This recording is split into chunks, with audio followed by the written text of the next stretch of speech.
Jus jambu mete adalah satu-satunya bahan baku minuman Feni. Feni adalah sejenis minuman yang langka. Satu-satunya negara yang memproduksinya adalah India.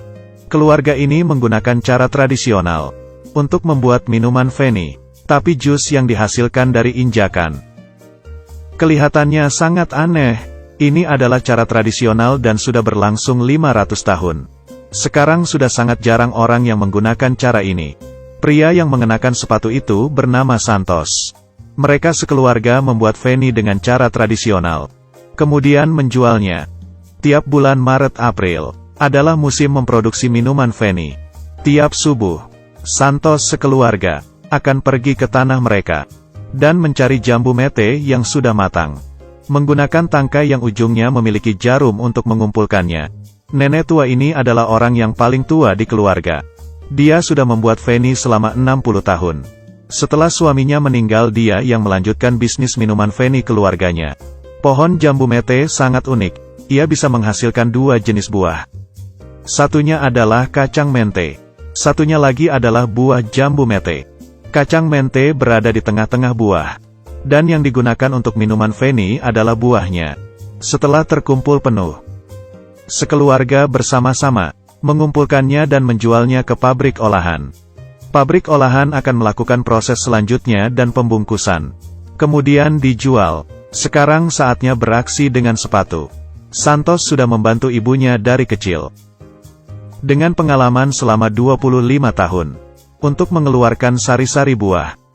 Tapi sepatu yang menginjak buah ini langsung menginjak buah. Sesuatu yang cocokkah? Kelihatannya Santos memiliki bakat untuk membuat minuman Feni. Dulu mereka menggunakan sebuah tongkat kayu untuk memukul buah. Tapi kemudian mereka menemukan cara lain, yaitu dengan menginjak lebih efektif. Kemudian sari-sari buah keluar. Santos perlahan-lahan mengambilnya untuk menghindari tidak tergelincir. Ia kira-kira memerlukan waktu selama 1 jam. Kemudian di dasarnya semua dipanaskan. Jadi, suhu panas yang hampir 100 derajat akan membuat orang kepanasan.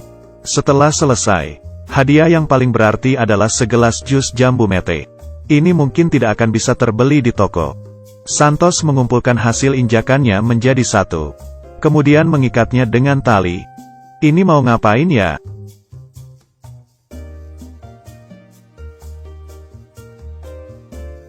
Dan ditimpa dengan beberapa batu.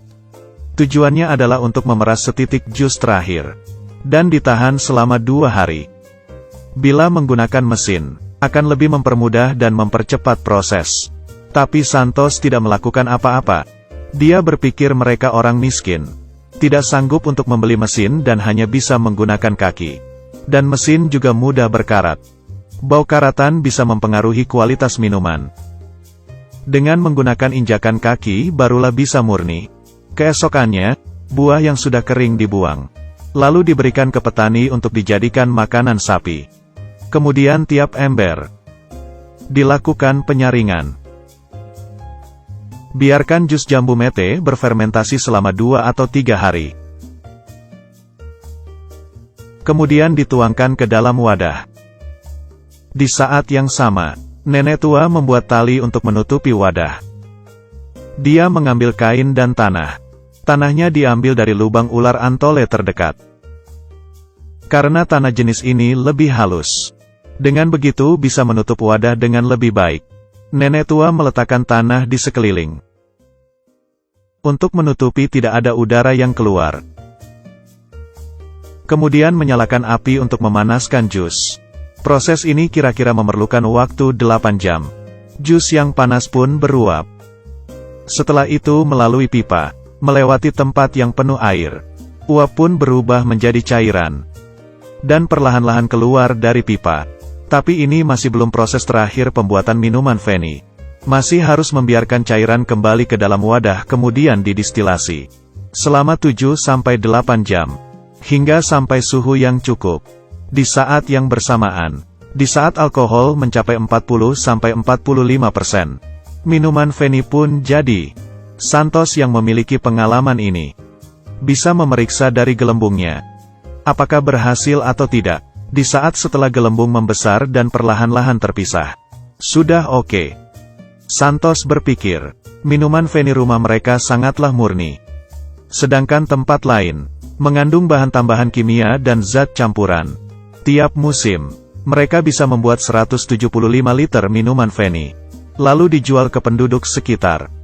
Tapi situasi beberapa tahun ini berbeda. Karena penduduk desa sudah banyak yang pindah ke kota. Jadi orang yang minum minuman Feni semakin sedikit. Dan ada beberapa pebisnis yang sedang menggunakan cara modern untuk memproduksi minuman Feni. Sedangkan Santos masih menggunakan cara tradisional, sehingga hanya bisa menghasilkan jumlah yang sedikit. Di saat yang sama, mereka juga tidak memiliki modal untuk mengembangkan bisnis. Tahun-tahun lalu, mereka sekeluarga tiap hari bisa menghasilkan 250-300 rupiah.